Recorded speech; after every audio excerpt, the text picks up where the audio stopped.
That blue hydrant over there. Yeah, but let me show you. Oh, so this is where the water comes from. Like its families are not growing just for themselves. You get a plot like about that size, and they can grow and rent the plot. So I know anywhere I go, that's what I want to do. So it doesn't matter where in the world I am, I would love to grow whatever can grow.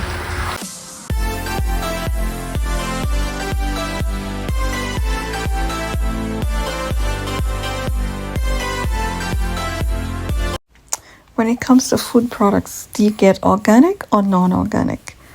If you're planting, would you go organic or non-organic? This is one of the questions I've asked myself many times. To get answers to my questions, I've gone to a certified organic farm in Ottawa to find out how the farm operates and why organic. I met with Chadwick, who runs this farm. I had the opportunity to get a tour of the nursery and also a drive through the farm and to see how things are done on the farm. This is a certified organic farm, so everything here is organic, from plants to flowers. The trip to the farm was quite a distance away, so we had to drive.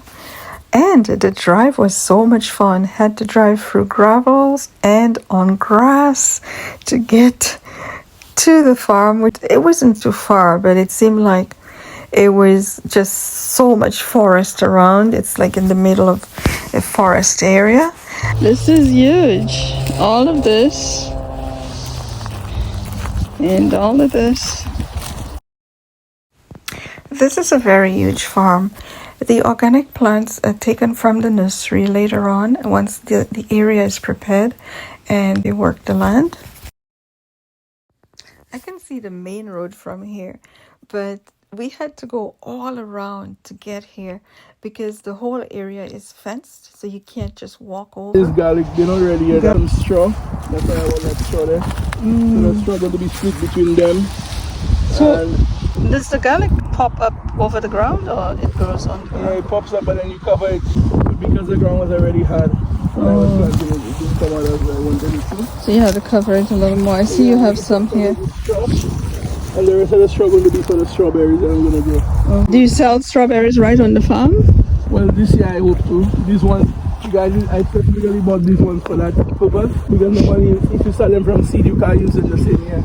That's a lot of property you got there. Are you renting this or? Yes. That is a lot of work for. How many people work the land here? This is usually 2 people and myself.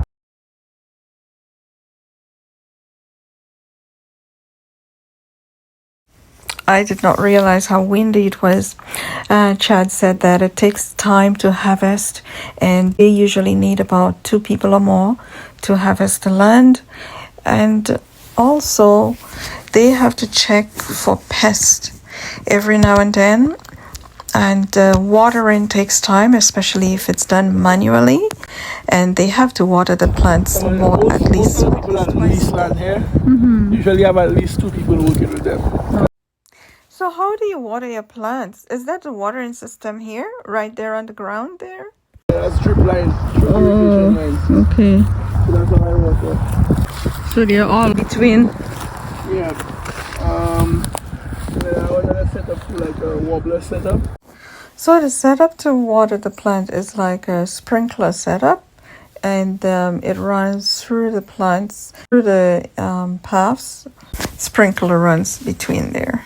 We do have a tractor, so when they're preparing the land for planting, it is a tractor. So there's a need to have 2 other people with him, so that makes 3, and they do plow the land, and the planting starts later on when it's and then harvest time too. They do need that additional help, so the family comes in and help. At the end of the season, if you don't sell everything, what do you do with them? I donate to some of the food banks around Ottawa. At the end of the season, the leftover crop is donated to the food bank. Well, some of it is donated to the food bank, and people do buy in bulk. And what can be stored away is stored away. So the water is hooked up here through the hose, and it runs through this tank over here. So this tank is filled with water, and this is where the water is taken. So the water comes in from one of the hydrants and through those irrigation systems, and they fill the tank here. Oh, look at this! Oh, that's turkeys. Turkeys. Why? Yeah. You see all sorts of animals there. Deer, foxes, Foxes! coyotes. Oh my goodness!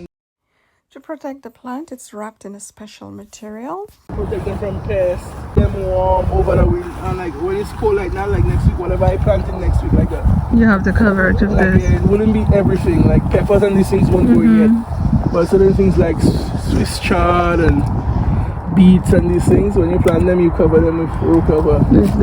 So like if there's a light frost, it will not kill them. This is a lot of work. It is. So it's not just planting the things and watering them. It's planting everything.